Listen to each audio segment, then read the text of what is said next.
Assalamualaikum warahmatullahi wabarakatuh. Perkenalkan, nama saya Elsa Wafika Hija. Saya kelas 3O Manajemen dari Universitas Swadaya Gunung Jati.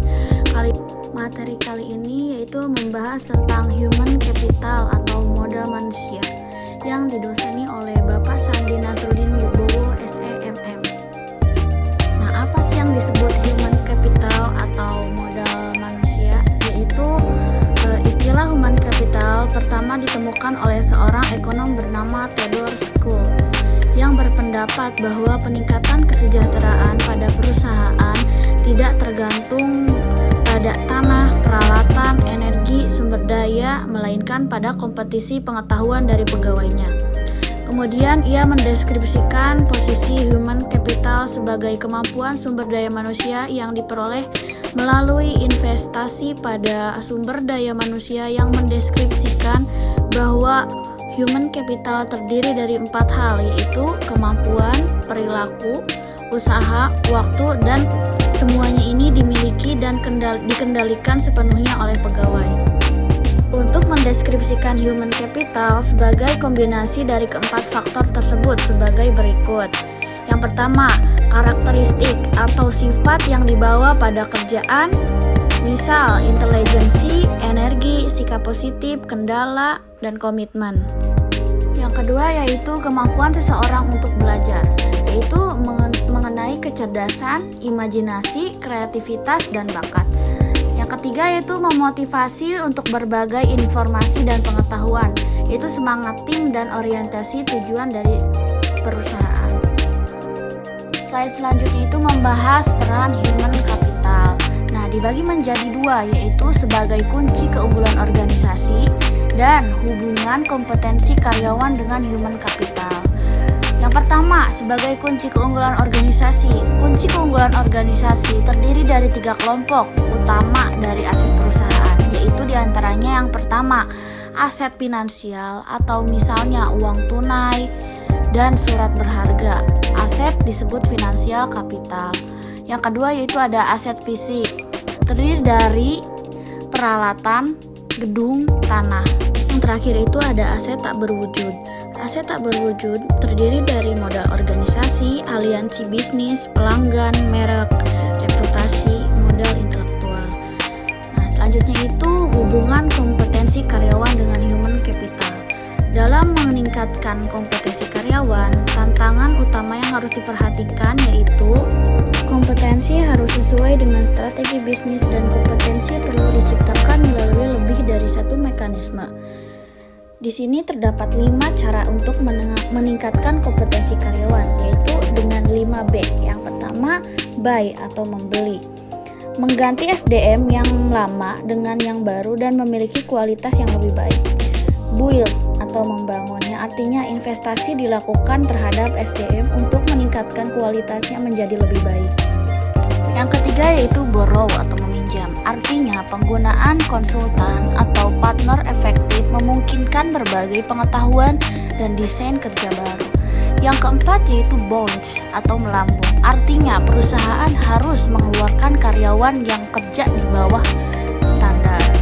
Yang terakhir yaitu bind atau mengikat, artinya mengikat karyawan jangan keluar, merupakan tindakan krisis pada semua tingkatan.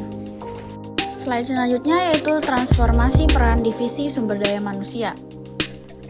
Modal konseptual yang ditemukan oleh Ulrich menggambarkan bahwa transformasi divisi peran sumber daya manusia yang didasarkan pada 2 dimensi utama, yaitu dimensi operasional dan dimensi strategik. Dari 2 dimensi ini muncul 4 peran sumber daya manusia, yakni strategic partner, administrative expert, employee champion, dan yang terakhir change agent. Strategy partner yaitu departemen sumber daya manusia harus mampu menjadi partner bagi manajer lini dan manajemen lainnya dalam mengeksekusi strategi dan membantu merealisasikan perencanaan. Lalu yang kedua yaitu administrative expert. Administrative expert yaitu membantu tercapainya efisiensi administratif dan memastikan bahwa kos dapat dikurangi dari kualitas tetap terjaga secara kontinu.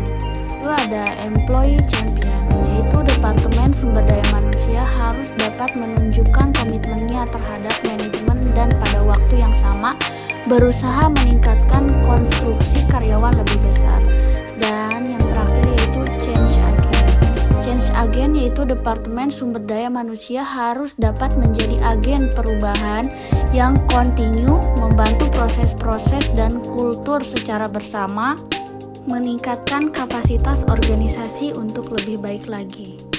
Nah, selanjutnya itu tingkat kompetensi dalam sistem pengukuran human capital terdiri dari 3 level. Yang pertama, activity level, yang kedua, functional level, yang ketiga yaitu strategic level. Activity level merupakan pengukuran aktivitas rutin sumber daya manusia seperti rekrutmen, pemberhentian, promosi, dan lain-lain untuk syarat laporan internal. Yang kedua yaitu functional level, yaitu kolaborasi dengan unit fungsional organisasi, misal divisi dalam mengukur aktivitas, mengumpulkan dan menerjemahkan data dan mengambil tindakan koleksi. Dan yang terakhir yaitu ada strategic level. Strategic level yaitu tingkatan analisis tertinggi, sehingga dapat memberikan gambaran perusahaan secara penuh, memberikan pemahaman hubungan antara sumber daya manusia, strategi, dan kinerja. Perubahan paradigma karyawan. Pandangan perusahaan yang hanya pada kos saja dalam pengelolaan human capital harus ditinggalkan. Artinya, investasi dalam sumber daya manusia dipandang bukan sebagai biaya saat ini, melainkan investasi aset masa depan. Langkah-langkah perusahaan dalam mengubah pola pikir itu terdapat 3. Yang pertama, seberapa besar pengeluaran investasi yang telah dikeluarkan perusahaan untuk sumber daya manusia. Yang kedua, bagaimana tingkat return of investment atau ROI atas investasi tersebut.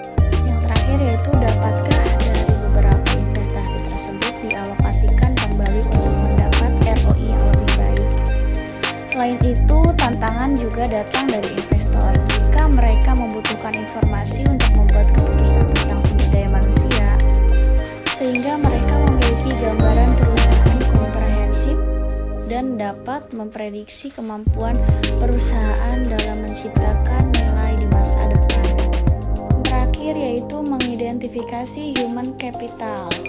2 hal yang mendukung kontribusi investasi human capital ke dalam perusahaan. Yang pertama yaitu karyawan dengan human capital tertinggi lebih mungkin memberi layanan konsisten dan kualitas tinggi, sehingga perusahaan tempat mereka bekerja dapat mempertahankan pelanggan atau menarik pelanggan baru.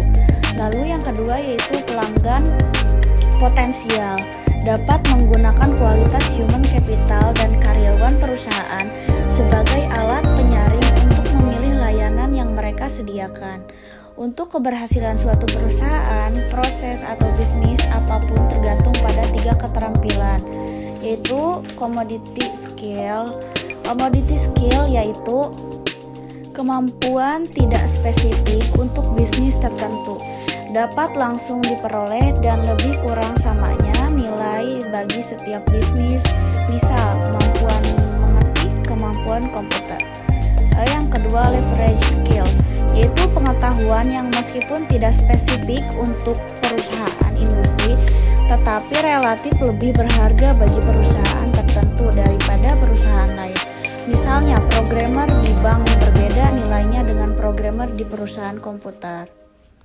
Nah, yang ketiga yaitu proprietary skill, yaitu pengetahuan spesifik bagi perusahaan, misalnya hak paten dan merek.